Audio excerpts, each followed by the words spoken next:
So how many incidents? Do you handle incidents with the high school and the middle school? No, we have someone in the middle school handling that as well. Okay. But then we have two separate buildings, but then we do have to combine our data, and we look at commonalities between the two, and they call them hot spots. Like, are most of your incidents happening outside of school or in the cafeteria or in the locker rooms? And if that does tend to be a trend, then what you would do is try to fix that, to try to be proactive. And that's where the school climate comes into effect. We have the school safety meeting, which is school safety committee, which looks at the school climate at least twice a year, and we go over all the incidences that were brought up, and that's when we can really analyze what we see. Okay. Objectively, because when you're right in the middle of it, it's not the time to say, maybe we should have a teacher position themselves outside that locker door. That's not the time. The time is when we have those school safety meetings and say, look, this seems to be an issue, so let's put somebody in the cafeteria or at this intersection or out at the buses. All right. How many incident reports did you have to file last year? Last year, I believe we had 7. Okay. Formal. How many did I see?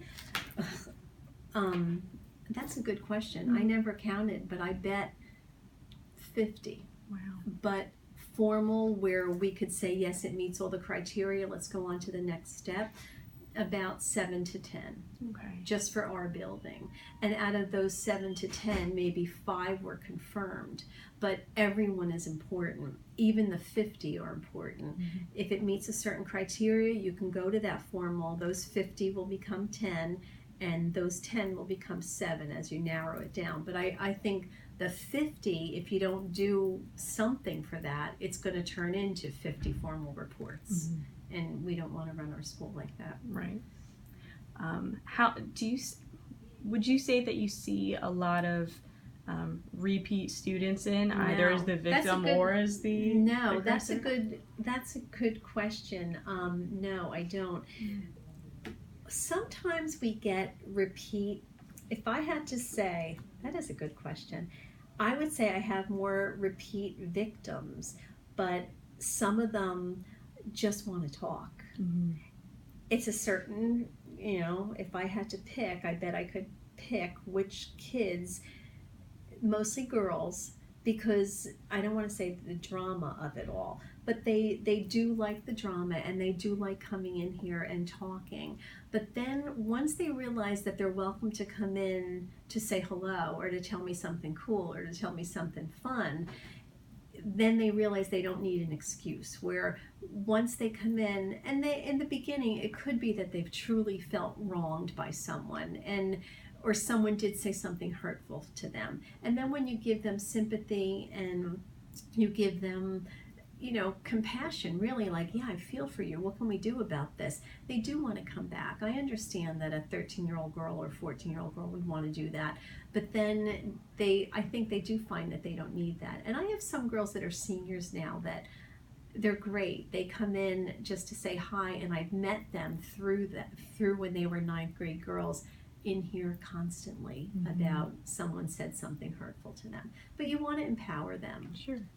All right. Do they have, and this might not be part of this conversation, might be a different one, but do these students also have a resource in their normal guidance counselors to talk to them about these issues? Okay. They do. And it depends what time of year, because if it's the beginning of the year or the end of the year, the guidance department is swamped. They also have, if they're classified students, they have a case manager that they're available, and our assistant principals are always available as well. It just seems like students figure out, I do 504s as well, and I always tell parents, or the 504 students, you need someone in a lot of different areas of the school that could be your go-to people. If you go to guidance and they're busy, come to me. If I'm not here, go to a case manager, go to your assistant principal. Like, there's so many people here that are willing to, even their teachers are great. We have some really compassionate, good teachers who who are so good with the kids. They'll say, come to me during my study hall or come in between classes. So I want to broaden that connection they have with the school. And our school's very good like that. The roles really are kind of melded together, because if you went to Mr. Zatorsky, he's our 9th grade assistant principal, he wouldn't say, well, you're in 10th grade, I can't help you. If they just jump in, and that's really nice. So nice. Given the 50 or so reports that come through here, what would you say might be maybe the breakdown or the dominant dynamic? Is it mostly gender-based conflicts? Is it girls fighting with girls? Is it race? Is it that it's not race? It's not gender. It's not religion. Absolutely, it's if the younger, I said my biggest clientele is 9th grade girls, and that's always girl, mean girl thing, or you used to date this one and the boys stay out of it. Even though the central argument could be about a boy, they just back off. And it's funny, when I have an issue involving 2 boy students, 2 males, for the most part, they'll say, oh, I didn't know he was mad. Oh, sorry, dude. All right. And then I never see them again. They're gone. But the girls, it takes longer to resolve those issues. And by longer, it could be graduation. Wow. And it's interesting, but that's my conflict, is that adolescent angst about, you used to be my friend. I hear that a lot. We were friends all through since 3rd grade, and now we're not friends anymore.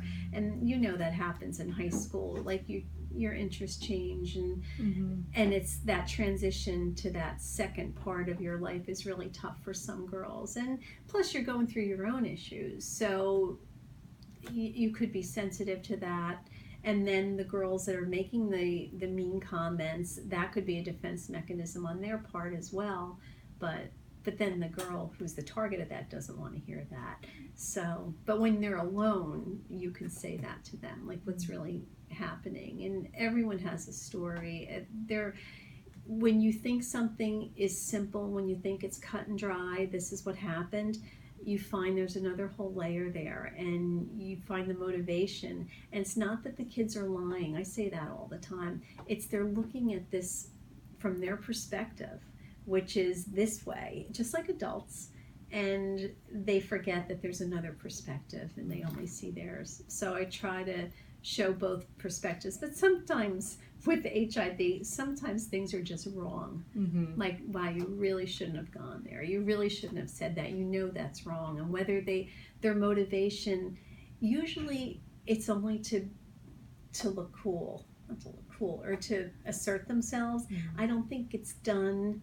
90% of the things are not said or done with malice or forethought, or we're not thinking that deep here. We're dealing with high school students, and they're living in the moment. They're impulsive and they're living in the moment, and it's not that deep. And most of the time, the vast majority of time, they get it. That even if they don't agree with me, they see that this is not the venue to act like that. When there's physical altercations in school, do those conflicts end up with you? No, because that's the word you used was conflict.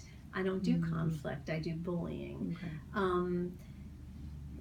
That's something completely different. That it's an obvious conflict between 2 students, and I've had almost confrontations, and that's where we try to solve it. And I always tell the other student, if you respond to that, it's not a bullying situation. If you respond to that, I don't want you to get beat up, but let's fix it first. Because then you're talking about something premeditated.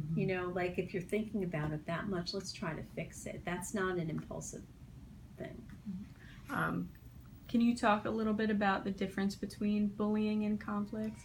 Bullying is if someone is in a position of authority or power over you, perceived or real, by the way. That's bullying. If someone is there's 8 ways, there's what the definition I read earlier about the gender and the sexual orientation, religion, the race, or any other perceived characteristics. So that just, it says, I like that they give you these categories, and the last one is, or anything else that you think. But that's the way it goes. That's bullying. If someone makes you feel less than, that's bullying.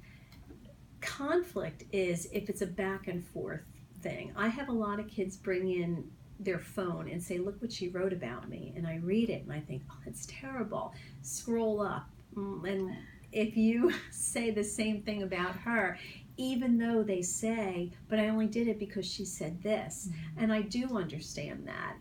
But that's not bullying. That's conflict. That's normal adolescent conflict. But it doesn't matter who started it. It doesn't matter who's ending it. When you say to a student, well, block that number, that's tough. Or get off that Snapchat with that person. They can't seem to do that because then they feel like it's still happening, but they don't have knowledge of it and they don't want it to still happen. Without knowledge is power. I had a girl say that to me once. I'm not going to block their number because knowledge is power.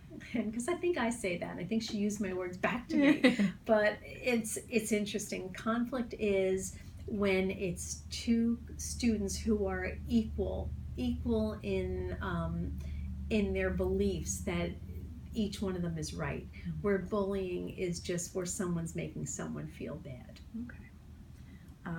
When it comes to parental involvement, I assume that almost as soon as an incident is reported, parents are notified in some way. What's their involvement through the rest of the process? I deal with the parents, but I would prefer to deal with the student. I don't know how elementary schools run their programs because I can see that would be different.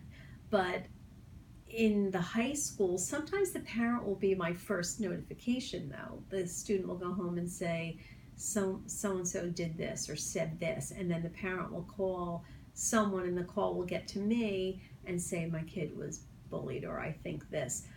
But then I tell the parent that my interview was with the student.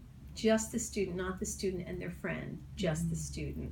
And then you can deal with their friend and see how the stories are the same or not the same. But yeah, and you let the parents know, usually at the end of every day, if there's an ongoing thing going on, I'll give them a call.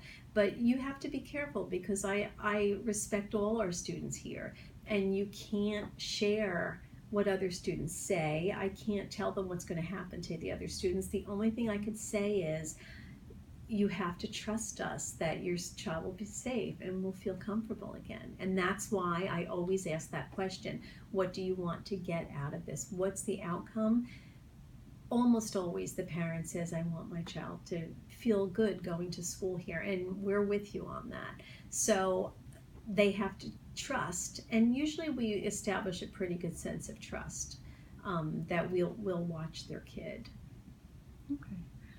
Do the parents are they ever the ones to report a bullying incident, or No, they'll call me, okay. And then because sometimes they'll call me and say my student said this, and it turns out that there is another whole side to it, and then it's over.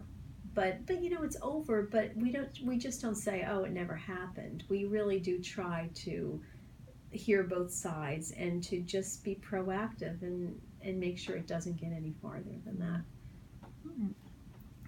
I think earlier in our conversation you said when talking about the incidents that like 90% of them end in one student, the student responsible apologizing and usually almost crying or trying to what happens to the other 10%? Then I would look at that list from the state that said the consequences. We would counsel them. We would recommend that they go see their guidance counselor, and it's communication with the assistant principal and with their parents and with the other student. I tell the teachers that see these kids during the day, please keep an eye on this one. We keep our security person, informed, like, please keep an eye on this group here. So we just try to be aware of any interactions. We've moved lockers, we've moved schedules, and before I do that, I always ask the student, is that good? Do you want us to do that? Because some of them don't want that. Some of them, no, I love my teacher, I love my schedule, and then we've got to work with what we have. And it usually resolves itself because people move on. You move on to something good, hopefully something positive. But if we have to, the other 10%, that's when we would have to move a schedule and notify all these people, and just bus drivers. I mean, anybody who, but I don't remember the last time we've had to do that, honestly. Like, it's pretty good. Good. So. I think that's pretty much all my questions. Okay. If you think of anything else, let me know. Okay.